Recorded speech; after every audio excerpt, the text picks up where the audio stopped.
the design of imagination, communicating about none other than imagination. I'm here to give perspective of the manifestation that I am, which is the design of imagination.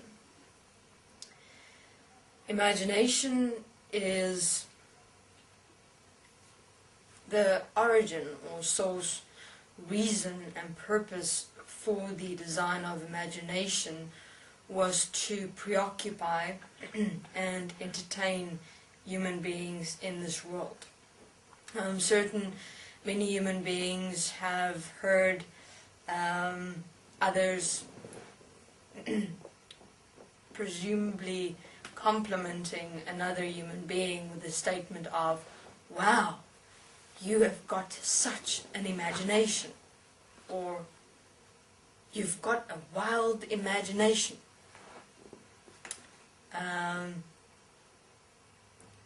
So many human beings of this world entertain themselves with their own imagination.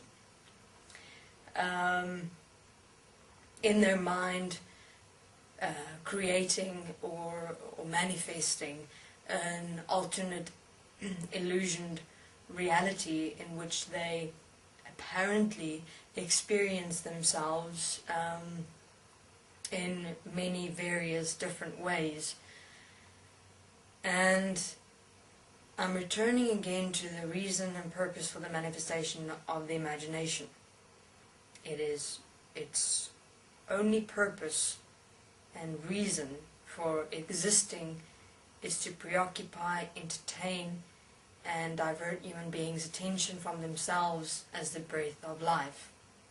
Human beings, anything that moves within you that allows you to go away for a moment, where you are not focused on your breath as the awareness of your breath that is here in every moment of life as you, it's of the mind. If you are not the presence of the breath, the life as breath, the awareness as breath that is of life, you're in your mind. Now, an interesting observation or realization is that your entire mind is an imagination. If you have a look at the mind consists of images. Imagination equals image. The image that you present and believe and perceive yourself to be of the imagination of your mind.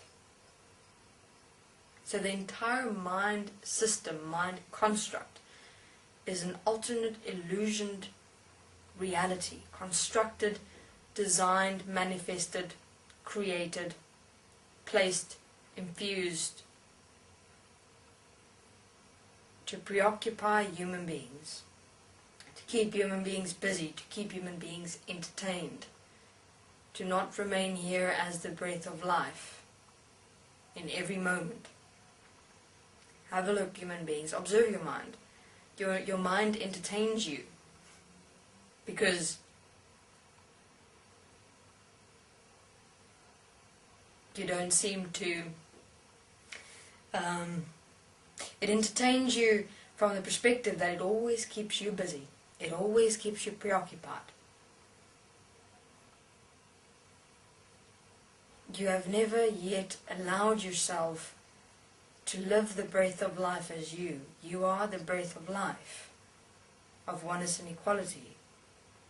And the breath has always been taken for granted for aeons of time, and the answer to life itself as the freedom of expression of self has always been here as the breath. Therefore, human beings, commit and dedicate yourself to the breath of life for 21 days. Do not allow yourself to even participate in the mind whatsoever. The mind is the imagination, the image of what you believe and perceive yourself to be. And be careful of that curiosity aspect that also exists of the imagination as the mind. where you would want to continue participating in a thought, want to participate in continuing in following a thought, out of the curiosity of what the thought might be getting to, or maybe I will be missing something out if I do not follow this thought, or maybe this thought actually has some sense, or maybe I should just listen to my thoughts. Maybe I can learn something from it. Human beings, be observant and aware of the addictions to follow your thoughts. Understand that thoughts, the entire mind system within human beings, has been set up as an imaginative, illusioned, alternate reality, where you exist in a reality of the illusions of the imaginations of the mind, as thoughts, feelings of and emotions, preoccupying you, keeping you busy, diverting your attention. Because who you are, human beings, is here as the breath of life within and as oneness and equality. Not the imagination. You're not the image of the mind, nor are you the image of the pictures you see of this world. You are the breath. It is necessary to close your eyes and breathe and realize that all that exists is your breath. In that moment of just breathing, you as the breath, that's it. That's it. And then as you continue, you're able to start opening your eyes, and then do it as your eyes are open. Whichever way you are comfortable with in this moment of your process. Remember that you're not the pictures you see, nor the images your mind presents of the imagination of your mind. Thank you very much. This is the design of imagination, communicating about imagination. And stop when you realize that you're participating in the imaginative realms of the mind. Imagination only exists of the mind. It is a separate, alternate, illusioned reality, mind, established manifestation for you not to deal with, participate with, act, communicate, speak, see, hear, become aware and observant of who you are with every breath as every breath of life. Enjoy.